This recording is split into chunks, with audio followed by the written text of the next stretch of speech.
You're watching the Bayou Blitz, brought to you by Buffalo Wild Wings.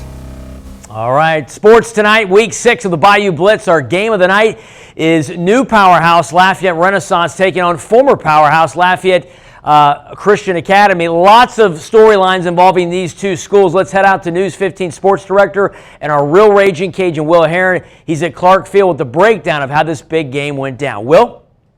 This one started all LCA in the first quarter, knocking out the first 3 touchdowns of the game. But the Tigers, well, they roared and came back.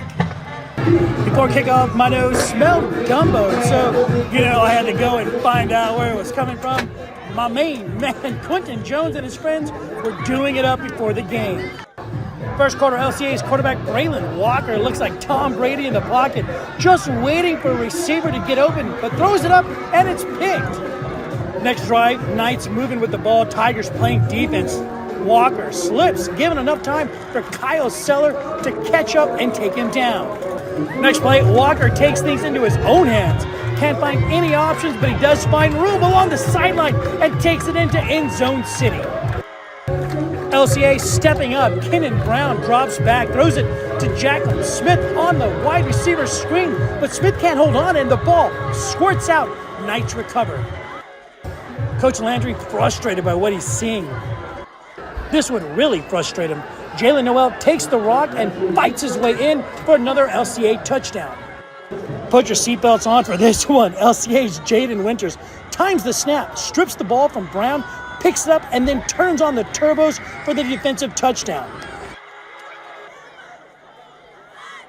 Second quarter now, more voracious defense from LCA. You-know-who again, looking like Micah Parsons, picking up another sack for the Knights.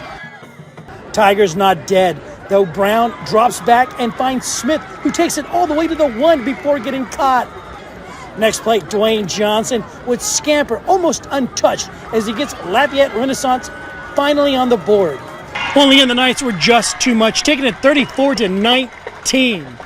Now, don't worry, though. We have plenty more highlights for you guys on the Bayou Blitz. This part of it, though, is done for me. Out here at Clark Field, I'm your real raging Cajun, Will Herron, News 15. All right, thanks, Will. Our next 2 games involve Lafayette's 2 Catholic powers. News 15's Dracar Francois joins us in the studio with a look at rain visiting Turlings, but he starts with Northside, who hosted STM tonight. Dracar? Yeah, Jeff, thank you. Northside 2-3 hosted the STM Cougars for a District 4 4A matchup. Also, the red-hot unbeaten Turlings Rebels hosted the Rain Wolves. And you know what they say about October football. This is where you separate the contenders from the pretenders. And we start our highlights at Viking Stadium. Northside coming off of a district loss and look to turn things around. After a great return from the Cougars, they set up on their own 40. First play, they hand it off to Carter Malonson, and he gets in the Cougars' red zone. A couple plays later on 3rd and goal, Gabe Mosick takes it, drops hat, and brings it in for 6. And just like that, the Cougars would strike first. The Vikings would take over into this matchup. Quarterback Jalen Williams would tally over 1,000 yards in 5 weeks, but going through the air in this one early on just did not work. TJ Isidore would take the screen pass, but being brought down at the line of scrimmage. The Cougars would force the Vikings to punt, and on 4th and long, the Cougars would go for it, and Malonzo takes the screen pass for the first down and sets them up in the red zone.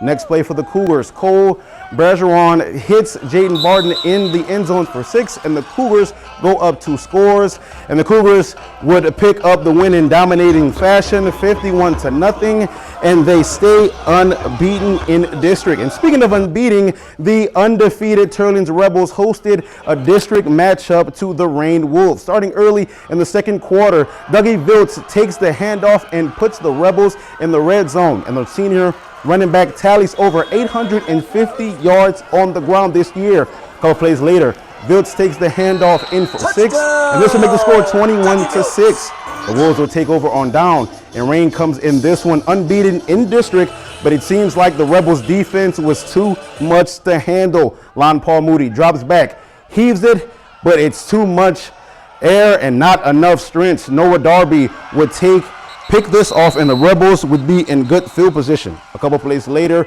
into the drive, Maddox Domain rolls out right and hits Andrew Viator, and he brings it in for 6, pushing the lead 28-6. In your final score, Turlins Rebels 49, Rain Wolves 13, and the Rebels remain top dogs in 4-4A, and the Wolves suffer their first loss in district play.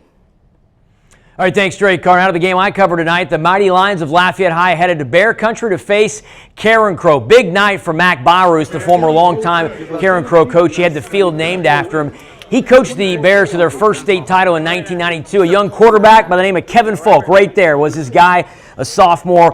What a honor for him. Let's check out the 2024 Bears and see how they faced off tonight against Lafayette High. No score in the first until that young man, freshman running back Kylan Taylor, rips off the big run for a touchdown. 2-point conversion, no good. 6-0 Karen Crow.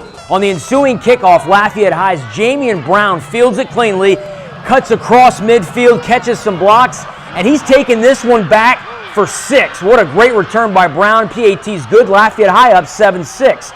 Karen Crow would answer. Quarterback Chance Babineau on the keeper says, Jamian, you know what? I also know where the end zone is as well. He weaves his way down the field for a long touchdown run. They go for 2 and get it.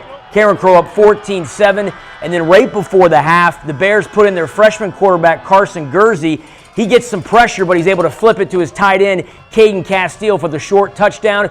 And Karen Crow goes on to beat Lafayette High tonight with a final score of 28-21. Let's go to the Bayou Blitz scoreboard for a look at some other key games being played tonight across the area. Acadiana High, big win over Barb, 48-7, and Southside victorious over Sam Houston, 46-21. Cecilia beats their big rival Brobridge, 56-18, and Mamou beats Abbeville, who come from behind win, 40-34. For the complete scoreboard, go to our website, kadn.com. The Bayou Blitz was brought to you by Buffalo Wild Wings.